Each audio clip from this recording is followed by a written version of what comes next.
근데 오늘 말씀의 제목이 합력하여 선을 이루어 주시는 하나님이라는 제목입니다.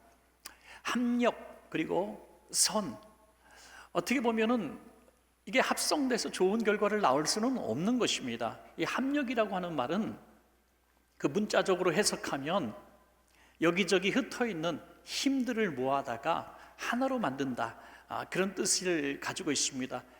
여기저기 있는 그 힘들이라고 하는 것은 꼭 좋은 힘들을 이야기하고 있지는 않습니다. 이게 부정적인 힘들도 있잖아요. 이를테면 괴로움, 슬픔, 그리고 사건, 사고, 실패, 절망, 이런 부분들도 하나의 큰 힘입니다. 사람을 넘어지게 하죠. 그리고 또 긍정적인 힘도 있죠. 기쁨, 감사, 성공, 합격 등등 좋은 의미의 힘들도 있습니다. 그런데 좋은 힘이든 나쁜 힘이든 이게 하나로 다 뭉쳐져 가지고요, 막 섞이는 겁니다. 섞여서 낳은 결과가 뭐냐? 합력해서 그 힘들이 하나가 되어져서 결국에는 선을 이룬다. 선을 이룬다는 것은 더욱 좋아졌다, 유익하게 되었다라는 뜻을 가지고 있습니다. 이거는 어쩌다가 우연히 일어나는 일은 절대로 아닌 것입니다. 그렇게 해주시는 분이 누구시라고요? 하나님이 그렇게 해주시겠다는 약속의 말씀입니다, 여러분. 그러므로 우리는 살아가면서 좋은 일도 있고 나쁜 일도 있고 원하는 일도 이루어지기도 하고 원치 않은 일들 가운데 고난 당하기도 하지만은 우리에게는 이런 믿음을 가져야 된다는 거죠. 결국에는 하나님께서 이 모든 일들이 합력해서 더 좋은 결과를 내게 주실 것이라는 그런 믿음을 우리가 가져야 된다는 것입니다, 여러분. 사도 바울은 자기 삶의 그런 경험들을 통해서 너무나 많이 그런 사실을 확인했습니다. 이를테면 한 가지 사건만 좀 예를 든다면, 이제 빌립보에서 복음을 증거하다가 귀신 들린 무당짓을 하는 그런 어린 소녀를 고쳐주게 되죠. 너무 불쌍해서 고쳐줍니다. 그런데 그 아이를 통해서 돈벌이를 하고 있었던 그런 사람들이 있었습니다. 수입이 끊긴 걸 알고 영업방에 고소를 한 거죠. 여러분, 그래서 잡혀가서 매를 맞고 또 죄도 없는데 수갑을 채우고 발에 족쇄를 채우고 감옥에 갇혔습니다. 내일 또 어떤 고난을 당할지 정말 알 수 없는 캄캄한 밤을 맞이하게 된 것이죠.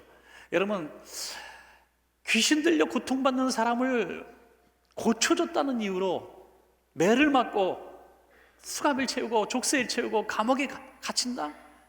있을 수 없는 일이지 않습니까? 그러면 우리 같으면 하나님, 내가 복음을 증거하다가 왜 이런 고난을 당해야 합니까? 하나님, 내가 선한 일을 했는데 예수님의 이름으로 귀신을 쫓아내고 한 소녀를 구원했는데 왜 이런 고난이 주어집니까? 하면서 하나님 앞에 실망스럽고 섭섭하지 않겠어요, 여러분? 남의 얘기라고 전혀 이렇게 표정 변화가 없으신데 어느 때보다 죽도록 충성하고 봉사하고 전에보다 더 많이 헌신했는데 이런 일을 당하면 우리는 신앙에 약간 혼란함이 주어지는 것이죠. 늘 듣기로는 예수 잘 믿으면 안 되는 일도 되고 풀리지 않던 문제도 풀리고 이렇게 믿어왔는데 어떻게 더 큰 고난이 다가왔냐 이거죠. 사도 바울은 그렇지만 섭리하시는 하나님을 믿었던 것입니다. 그래서 불평과 원망하지 않고 그 감옥에서 찬송했다고 말씀하고 있습니다. 하나님을 찬양한, 어떻게 하나님을 찬양할 수가 있겠습니까? 이 부정적인 힘에 의해서 짓눌리고 있는데 어떻게 찬양할 수가 있겠습니까? 그런데 어떤 일이 벌어집니까? 지진이 나는 것처럼 흔들리더니 묶인 것이 다 풀려져 버리고 옥문이 활짝 열려버렸습니다. 그러면 그럼 그렇지, 하나님 살아계신 하나님이시지, 우리를 애매히 고난당하고 여기서 죽도록 하지 않으시지, 역시 하나님은 최고야 하면서 나가지 않겠습니까? 하나님의 뜻이라고 생각하겠죠. 당연히 묶인 거 풀리고 문이 열렸으니까 나가는 뜻이잖아요. 그래서 기분 좋게 나가고 있었습니다. 그런데 웬일입니까? 이 감옥을 지키는 간수가 죄수들이 다 도망간 것을 알고 어차피 아침이 되면 죽일 테니 내가 스스로 죽겠다 명예롭게 하면서 자결을 하려고 합니다. 사도 바울이 그것을 본 거죠. 그리고 나가지 않습니다. 분명히 하나님의 뜻은 나가라고 하신 음성으로 분명히 믿었는데, 나가려고 했는데 자기 때문에 한 사람이 죽고 가정이 망가지는 것을 볼 수가 없었던 것이죠. 그리고 선한 마음에 그 감옥에 남게 됩니다. 여러분, 풀려지고 옥문이 열리는데 하나님의 뜻을 거역한 거 아니겠어요? 거역한 것처럼 여겨집니다. 그런데 어떤 일이 벌어집니까? 그렇게 복음이 증거되지 않던 그 땅에서 간수와 그 가족이 다 예수를 구주로 영접하고 세례를 받는 역사가 일어나게 된 것입니다. 그리고 그 다음날 사도 바울은 죄가 없다고 인정되어 석방을 받게 됐죠.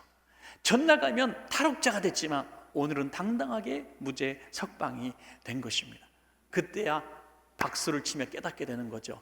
아, 내가 감옥에 갇힌 것도, 아니 하나님이 감옥을 막 흔들고 풀리게 하고 옥문이 활짝 열게 하신 것도 나를 나가라고 하신 게 아니라 한 가정과 이 지역을 구원하시려는 하나님의 계획이 있었구나.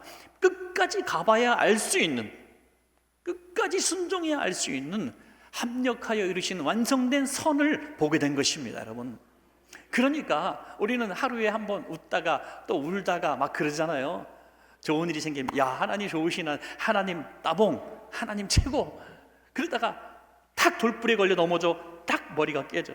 그러면 아이고 하나님 왜 이러십니까? 좋다가 싫습니다. 하나님이 원망하는 이런 모습이에요.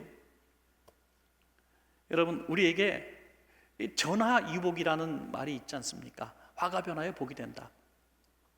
질병을 만났으면 환대, 그 질병을 통해서 더 큰 질병이 예방되어지고 건강을 위해서 살아가게 한다면, 또 이후에 또 질병에 걸리지 않게 된다면 복이 된 것이죠. 또 경제적으로 조금 어려워서 고난을 당한 시기가 있었습니다. 그러나 이 시기를 통해서 더 자기가 정성을 다해서 또 사업도 하게 되고 또 직장도 다니게 되고 돈 관리를 잘하게 돼서 이후에는 큰 어려움을 당하지 않을 수도 있는 것이죠. 인간관계 속에서 또 서툴러 가지고 상처 주고 상처받고 뭐 크게 싸우기도 하다가 나중에 아, 이러면 안 되겠구나 하면서 또 훈련하고 더 겸손한 말투도 배우게 되고 또 좋은 삶을 살 수가 있어요. 여러분, 이거 바로 화가 오히려 복이 되는 그런 과정 아니겠습니까? 그러면 우리 이런 생각해야 돼요. 우리에게 이런 부정적인 세력들, 우리를 참 고통받게 하는 일들이 생길 때 그 안에도 분명히 허락하신 하나님의 계획이 있구나라는 것을 볼 수 있어야 한다는 것입니다, 여러분. 질병 속에서도 하나님의 뜻이 있고요, 실패 속에서도 하나님의 뜻이 있습니다. 인간관계 속에서 마음에 막 상처 있고 실망하는 그 아픔 속에서도 하나님의 뜻이 있습니다. 그것이 합력하여 선을 이루실 때까지 참고 견디지 못하면 우리는 볼 수 없는 하나님의 숨겨진 섭리인 것입니다. 저와 여러분 모두는 끝까지 믿음 지키셔서 마지막 날에 반드시 선을 이루시는 그 하나님을 만날 수 있기를 축복합니다, 여러분. 합력하여 선을 이루시는 하나님을 끝까지 우리가 견디고 버텨 만날 수 있기를 원한다면 어떻게 될 것인가? 그 비결을 한번 살펴보도록 하겠습니다. 첫 번째로 낙심하지 말라는 것입니다. 시험을 만나면, 부정적인 힘을 우리가 경험하게 됐을 때 낙심하지 말라. 왜? 낙심할 필요가 없는 것이죠. 조금만 견디면 그 낙심할 만한 상황들이 오히려 내게 복이 되어서 선을 이루시는 하나님을 우리가 만날 수 있기 때문에 낙심할 필요가 없는 것입니다, 여러분. 성경은 그래서 이 낙심할 만한 상황이 왔을 때 끝까지 가서 선을 이루시는 하나님을 만나기를 원한다면 어떻게 해야 될 것인가? 여러 성경의 구절에서 말씀하시고 있는 하나의 비결이 있습니다. 그것은 오직 기도인 줄로 믿습니다, 여러분. 낙심할 만한 상황이 생기면 기도하시기 바랍니다. 하나님, 지금 내가 너무 낙심할 만한 상황을 만났습니다. 이해할 수 없는 질병을 만났습니다. 이해할 수 없는 고난을 지금 당하고 있습니다. 정말 그 악한 사람이 나에게 이렇게 고통을 주고 있습니다. 그러나 하나님, 이 모든 일들을 통해서 하나님 선을 이루실 줄로 믿습니다 라고 기도하라는 것입니다. 여러분, 예수님께서 여러 기도에, 이런 종류의 기도에 말씀을 하신 부분이 있는데, 특별히 대표적인 한 예화가 불의한 재판장에게 간청하는 과부의 기도가 있습니다. 이 과부는 가난하고 또 힘없고 또 어디 의지할 데 없는 가장 약한 자의 그런 모델 같은 사람이죠. 그리고 이 재판장은 권력자이지만 사람을 아주 무시해요. 그리고 하나님도 두려워하지 않습니다. 사람을 무시하고 하나님도 두려워하지 않고 뇌물 밝히는 그런 종류의 재판장이라면 희망이란 게 언제 없는 겁니다. 과부가 뭘 줄 수 있겠습니까? 그런데 이 억울함을 풀어달라고 날마다 매달립니다. 안 들어줄 줄 알면서도 계속 가서 매달립니다. 왜? 그 방법밖에 할 수 있는 것이 없기 때문입니다. 여러분, 재판장을 믿었을까요? 아닙니다. 재판장을 믿은 게 아닙니다. 재판장의 선한 의지에 대한 기대를 한 게 아닙니다. 이렇게 하면 나를 불쌍히 여기겠지, 하나님이 무서워서라도 나를 억울함을 풀어주겠지, 그런 기대한 게 아닙니다. 자기가 할 수 있는 방법이 그거밖에 없기 때문에 들을 때까지 끝까지. 그래서 성경은 어떻게 말씀합니까? 재판장이 그를 불쌍히 여기서 하나님이 무서워서 정성이 가득해서 그의 억울함을 풀어줬다고 말씀하지 않습니다. 자기가 귀찮아서, 자기가 힘들어서, 자기가 못 살겠어서 들어줬다고 말하고 있습니다. 하물며 우리 좋으신 하나님은 불의한 재판장과 다른 분이십니다. 좋으신 분입니다. 하물며 내가 그 기도를 들어주지 않겠느냐고 말씀하고 있는 것입니다. 그러므로 낙심할 만한 상황, 우리 인간의 힘으로 풀 수 없는 상황이 왔을 때 불의한 재판장에게도 기도하는데, 간청하는데 좋으신 하나님 앞에 왜 기도를 멈추느냐, 그렇게 말씀하고 있는 것입니다.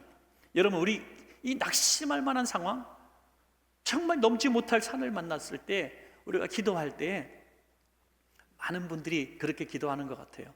하나님, 정말 힘들어요. 죽겠어요. 이 문제는 풀 수 없어요.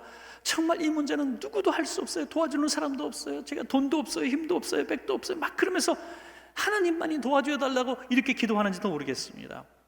그런데 그런 기도가요, 낙심하면서 하는 기도입니다. 낙심하면서 하는 기도. 하나님이 원하시는 기도는 믿음의 기도인 줄로 믿으시기 바랍니다. 낙심하면서 기도하면 안 되는 거예요. 하나님, 지금 인간적으로는 도저히 불가능하지만 하나님이 계시니 될 줄로 믿습니다 하는 거죠. 이 질병은 도무지 날 수 없는 질병 같지만 하나님이 도와주시면 나을 줄로 믿습니다. 이런 기도를 하라는 것입니다. 왜? 낙심하면서 하는 기도는 의심하면서 하는 기도와 똑같습니다. 의심하는 기도는 하나님이 들어줄 리가 없는 거죠. 기도의 최대의 적은 낙심을 주는 그 상황이 아닙니다.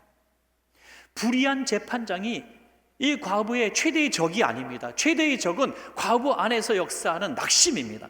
오늘 저와 여러분에게 기도의 응답을 방해하는 최대의 적은 내 안에 있는 낙심입니다.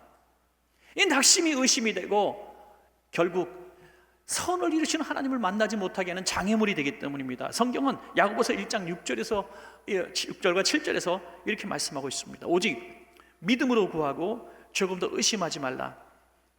의심하는 자는 마치 바람에 밀려 요동하는 바다 물결 같으니 이런 사람은 무엇이든지 죽게 얻기를 생각하지 말라. 여러분, 기도는 기도지 뭐, 기도 쭉 해왔고 기도하면 언젠가 들어주시겠지, 이렇게 그냥 긍정적이라면 긍정적인 모습이겠지만 하나님께서 원하시는 기도는 그렇게 힘없는 기도, 낙심하면서 하는 기도가 아니라는 겁니다. 우리 한번 잘 깨달아야 합니다. 의심하면서 하는 기도, 낙심하면서 하는 기도, 어쩔 수 없어서 막 힘들어하면서는 그 기도였다면 이제 오직 낙심하지 말고 하나님께서 이 모든 불리한 조건들, 이 인간의 힘으로 풀 수 없는 이 어려운 난관들, 하나님께서 언젠가 다 이런 것들도 다 모아다가 결국에는 최선의 선으로 가장 좋은 것으로 주실 줄로 믿습니다. 이렇게 기도하실 줄로 믿습니다, 여러분.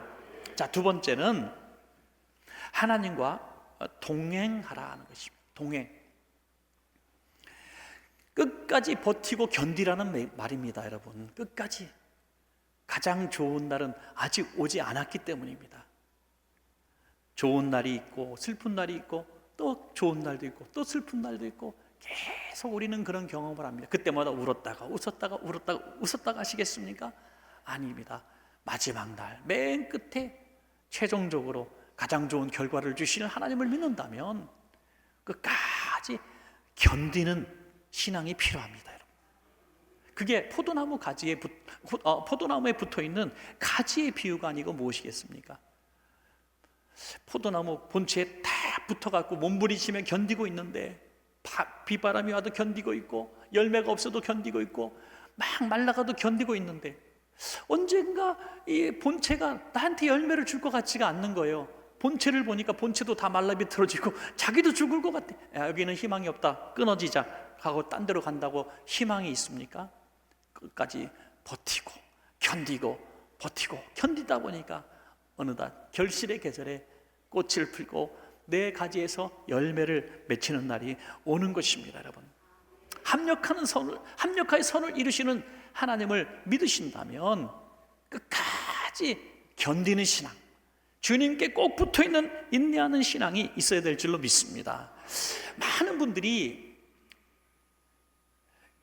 솔직히 말해서 예수 믿었다기보다 교회를 나오는 교인 정도의 신앙생활을 하다가 어느 날 갑자기 사라져버리는 분들이 참 많습니다.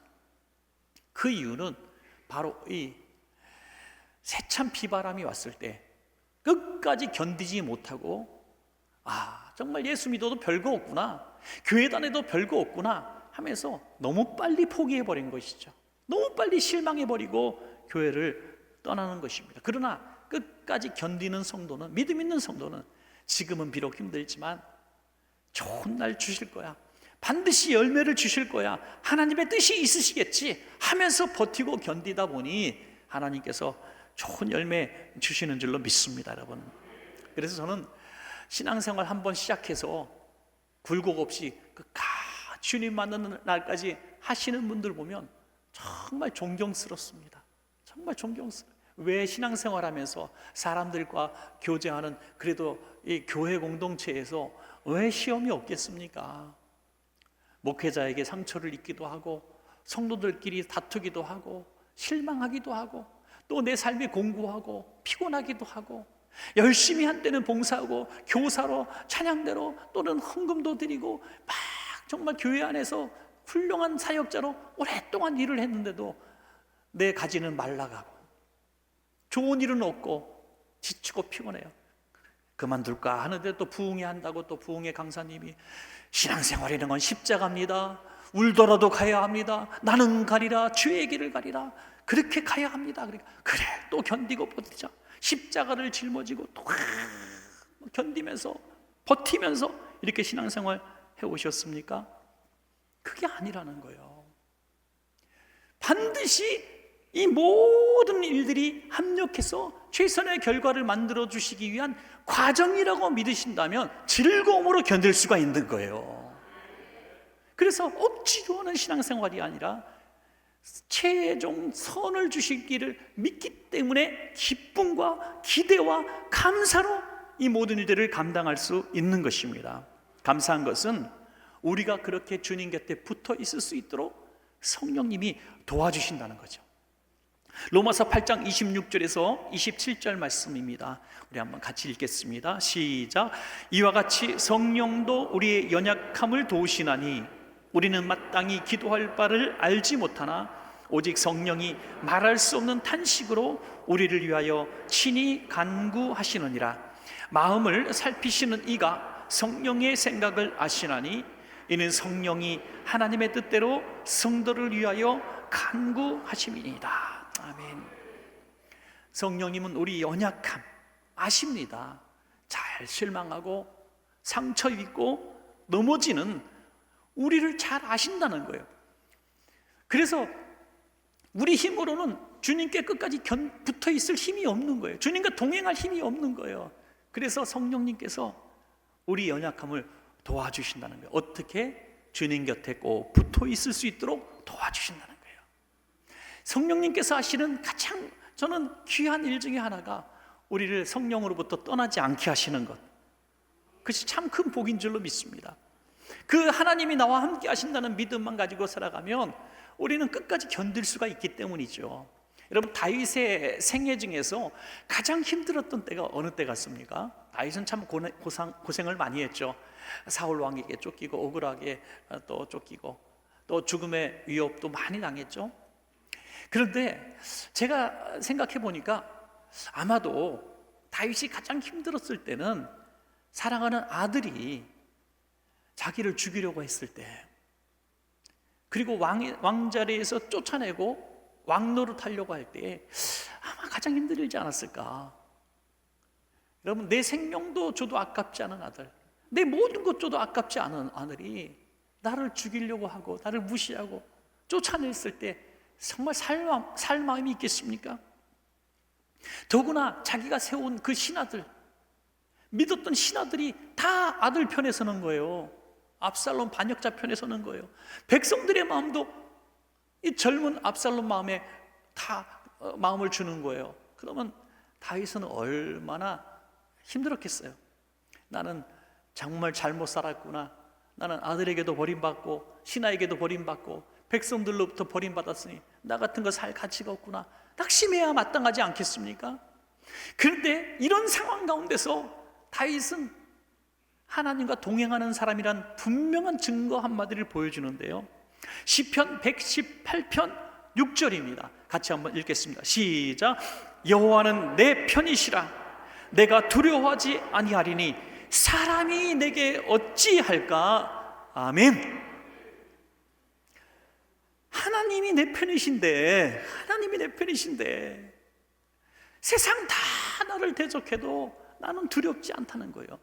그들이 나를 이길 수가 없다는 것입니다. 이것이 하나님과 동행하는 사람의 힘입니다, 여러분. 그러면 그런 분들은 어떻게 될까요? 결국에는 이 모든 일들이 합력하여 선을 이루시는 그 하나님을 만나게 될 줄로 믿습니다, 여러분. 오늘 저와 여러분의 삶 가운데 세상이 다 나를 등지고 나에게 희망을 주지 못하고 가장 믿었던 사람이 나를 배반하고 어떤 기댈 데 하나도 없어도 오늘 다윗처럼 하나님 곁에 꼭 붙어 있으실 수 있다면 하나님께서 끝까지 편대어 주시고 가장 좋은 결과를 우리에게 주실 줄로 믿습니다, 여러분. 마지막 세 번째는 하나님을 사랑하라는 것입니다. 하나님을 사랑하라. 합력해서 선을 이루시는 하나님을 믿는다면 우리는 끝까지 하나님을 사랑해야 할 줄로 믿습니다. 당연한 일이죠. 우리가 하나님을 사랑하는 건 합력하여 이루는 선을 기대해서가 아닙니다. 우리가 하나님을 사랑하는 것은 당연한 일입니다. 왜냐하면 우리가 하나님을 모를 때 하나님이 이미 우리를 사랑하셨기 때문이죠. 로마서 5장 8절에 보니까 우리가 아직 죄인 되었을 때에 그리스도께서 우리를 위하여 죽으심으로 하나님께서 우리에 대한 자기의 사랑을 확증하셨느니라. 우리가 하나님을 알지도 못할, 사랑은 고사하고 하나님을 알지도 못할 때에 하나님은 우리를 사랑하셨다는 거예요.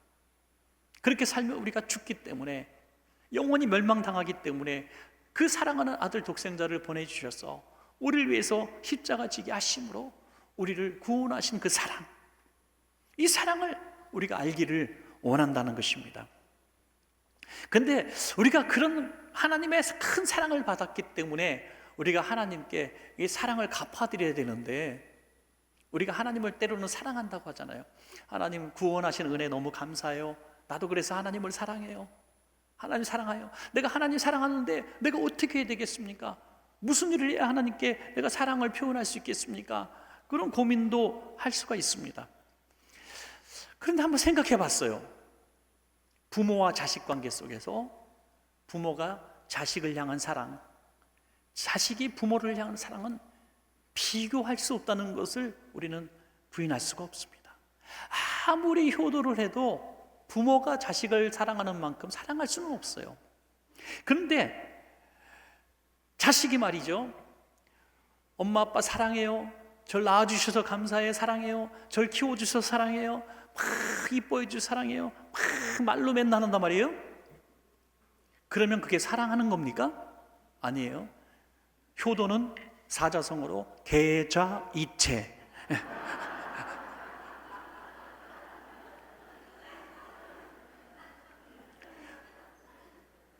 사랑의 증거가 있어야 되잖아요. 사랑의 증거.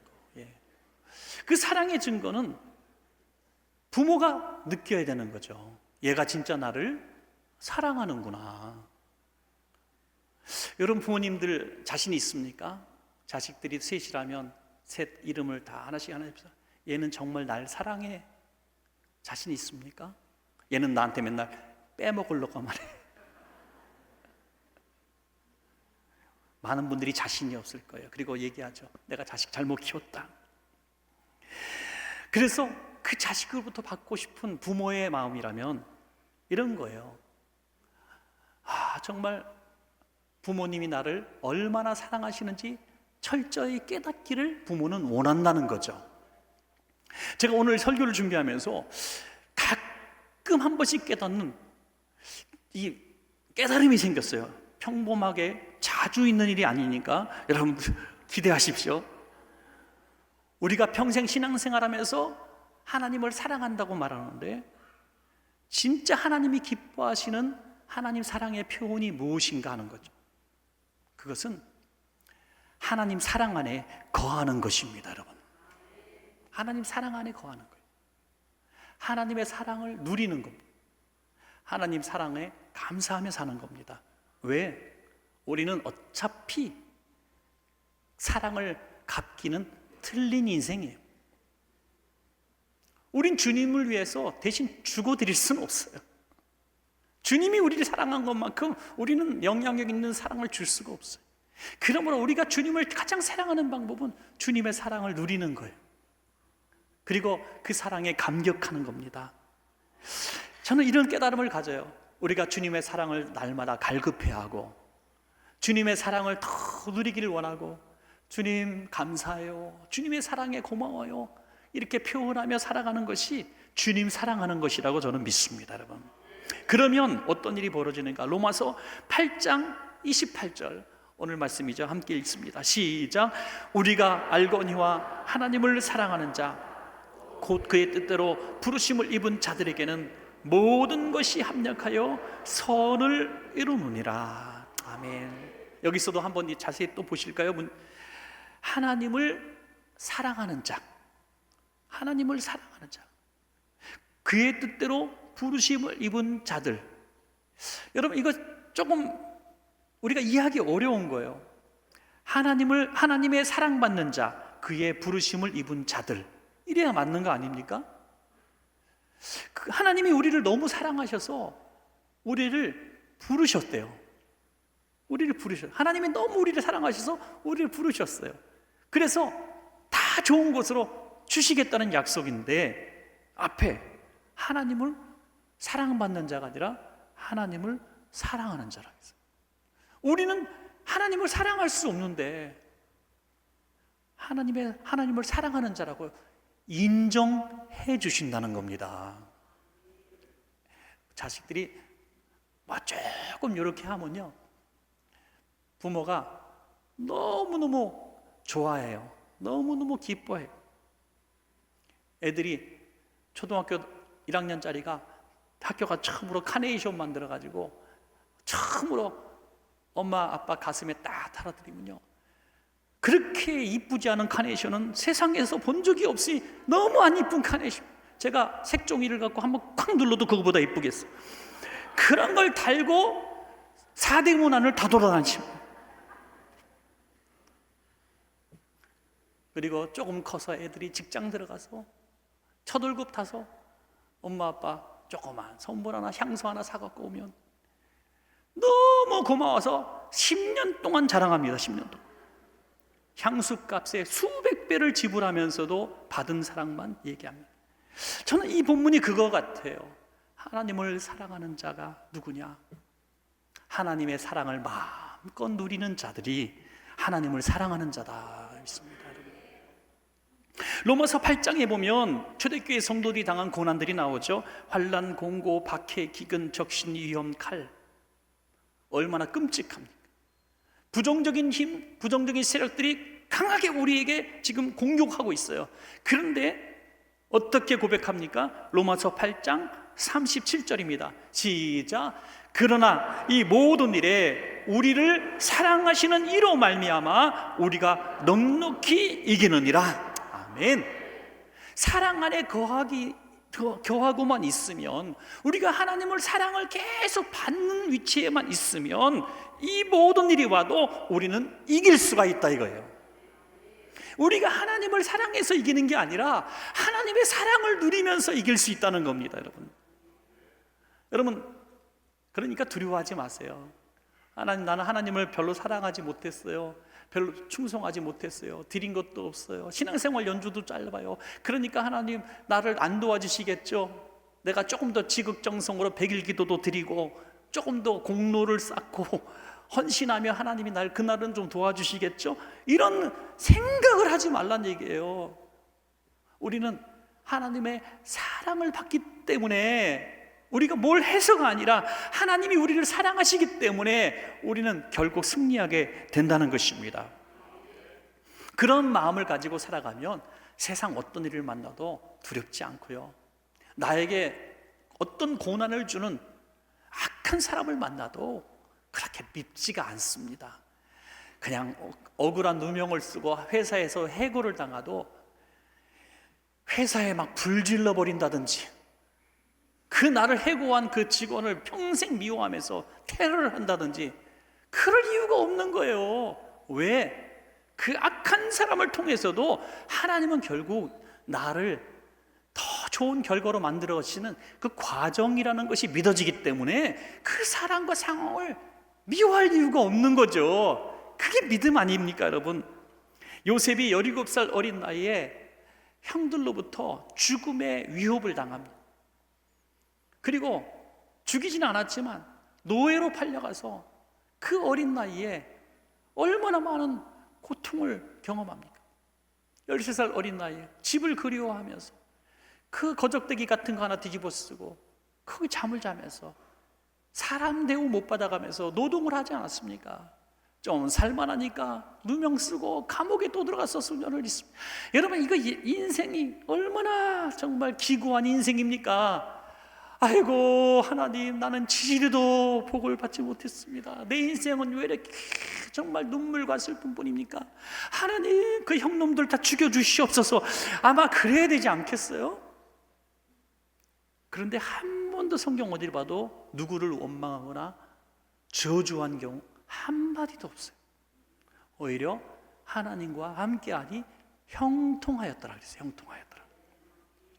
나중에 총리가 딱 되고 그 풍년된 쌀을 통해서 그 기근 중에 죽어가는 사람들을 먹이고 베풀 때 애굽 사람들을 살리고 임금 백성들을 살리고 나중에는 정말 죽을 수밖에 없는 자기 사랑하는 온 가족들을 다 기근해서 먹이고 살릴 때에 그는 깨달았던 것입니다.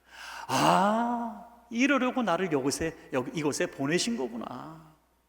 이 모든 일들, 내가 형들이 나를 그렇게 팔아서 나를 보내서 나를 죽이려고 해서 다 악한 자들인 줄 알았더니, 아, 하나님이 그 악한 일들을 통해서도 나를 이곳에 보내신 거구나 깨달았다는 거예요.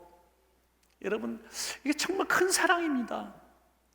저는 이 요셉이 굉장한 트라우마를 겪었다고 분명히 생각합니다. 어떻게 안 겪겠어요? 자다가 벌떡 일어나서 형들이 자기를 죽이러 오는 줄 알고 벌떡벌떡 일어났을 거예요. 자다가 울다가 깨다 그랬을 거예요.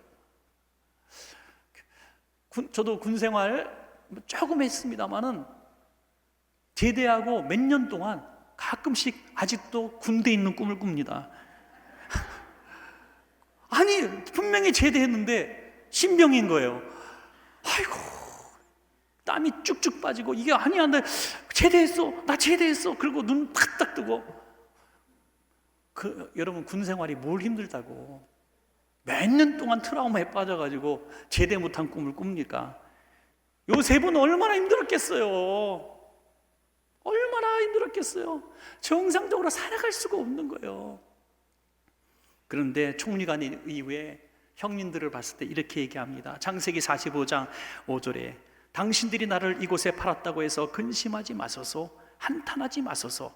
하나님이 생명을 구원하시려고 나를 당신들보다 먼저 보내셨나이다. 아멘. 여러분, 당신들의 악랄한 행동까지도 하나님은 합력해서 선을 이루어 주셨습니다. 그래서 나는 당신들을 미워하지 않습니다 하는 거죠. 여러분, 요셉이니까 그런 것입니까? 한번 지금 여러분들, 저를 비롯해서 여러분들에게 형 같은 존재들이 있습니까? 그 사람만 없었으면 내가 행복했을 텐데, 그 사람 때문에 인생이 꼬이고 복잡해졌고, 내가 그 미움 때문에 지금 10년, 20년 동안 이 마음속에 응어리가 져서 화병이 나게 생겼고, 분노가 있고, 억울하고 분통 터져서 하나님 언젠가 원수 갚아주세요 아직도 기도하고 있다면 우리는 아직 합력하여 선을 이루시는 하나님을 만나지 못한 겁니다.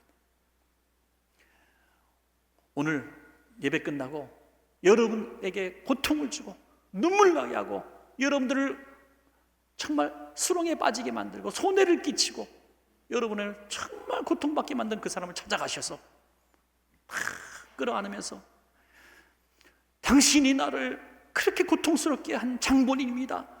당신의 악행을 나는 지금까지 버리지 못하고 잊지 못하고 있었습니다. 정말 밤마다 당신을 미워하고 증오하고 살았습니다. 그런데 합력해서 선을 이루시는 하나님 때문에 내가 당신을 용서하겠습니다. 그렇게 말하면 안 되겠죠. 그렇게 말하면 큰일 나겠죠. 그냥 여러분들 스스로 해결해야 되는 거예요.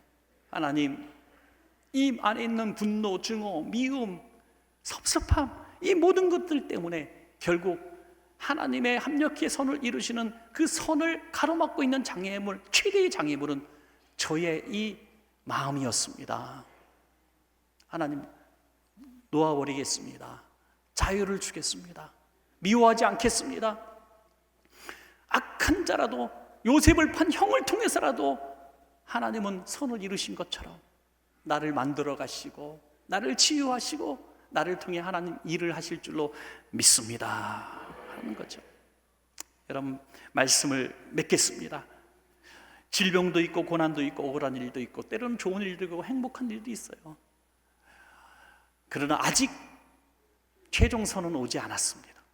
그때까지 우리는 낙심하지 말고 기도해야 합니다. 끝까지 하나님을 신뢰함으로 하나님과 동행해야 합니다. 그리고 하나님의 사랑 누림으로 하나님을 사랑해야 합니다. 그 모든 일들이 우리에게 합력하여 선을 이루시는 하나님을 만나게 하는 길이 될 줄로 믿습니다.